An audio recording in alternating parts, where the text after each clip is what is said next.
교황주일이자 연중 13주일인 오늘은 신앙의 기본에 대한 말씀입니다. 신앙생활을 하는 사람에게 가장 중요한 계명은 무엇일까요? 이것은 가장 큰 계명은 무엇인가와 같은 물음입니다. 계명을 지킨다면서 신앙생활을 한다면서 가장 큰 계명을 지키지 않는다면 문제가 있는 신앙입니다. 내 마음을 다하고 내 목숨을 다하고 내 정신을 다하여 주 너의 하느님을 사랑해야 한다. 이것이 가장 크고 첫째가는 계명이다 하고 예수님께서 가르치셨습니다. 그런데 가장 큰 계명에는 눈 감아버리고 사소한 계명들만 지키며 신앙생활을 한다면 눈먼 인도자들아, 너희는 작은 벌레들은 걸러내면서 낙타는 그대로 삼키는 자들이다. 이 눈먼 인도자들아, 하루살이는 걸러내면서 낙타는 그대로 삼키는 것이 바로 너희들이다 하는 꾸중을 들을 것입니다. 이런 사람들의 신앙은 예수님을 따르려는 생각보다는 하느님을 이용해서 자기 삶에 도움이 되는 그것을 꿈꾸는 사람입니다. 자기 목숨을 살리려다가 목숨을 잃게 되는 사람들입니다. 내 마음을 다하고 내 목숨을 다하고 내 정신을 다하여 주 너의 하느님을 사랑해야 한다. 이 말씀에 자주 머물며 우리를 비추어 보아야 합니다. 둘째 독서인 로마서를 통해서 바오로 사도께서 말씀하십니다. 여러분도 그리스도 예수님 안에서 하느님을 위하여 살고 있다고 생각하십시오. 하느님을 위해 살아야 한다고 생각하는 것, 이게 신앙인입니다. 하느님께서 모든 것을 창조하신 주인님이시고 우리는 하느님이 주신 것들로 꾸며진 존재들입니다. 아버지나 어머니, 아들, 딸 모두 받은 것입니다.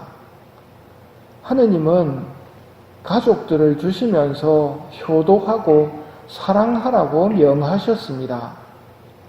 그러나 효도하라는 계명도 가장 큰 계명은 아닙니다. 첫째가는 계명 다음에 자리해야 하는 계명입니다. 이것은 부모나 자녀로 인해 하느님을 떠나서는 안 된다는 의미입니다. 베드로가 보시다시피 저희는 모든 것을 버리고 스승님을 따랐습니다. 그러니 저희는 무엇을 받겠습니까?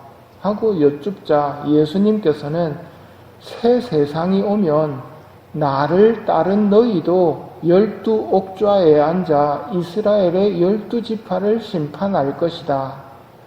그리고 내 이름 때문에 집이나 형제나 자매, 아버지나 어머니, 자녀나 토지를 버린 사람은 모두 100배로 받을 것이고 영원한 생명도 받을 것이다.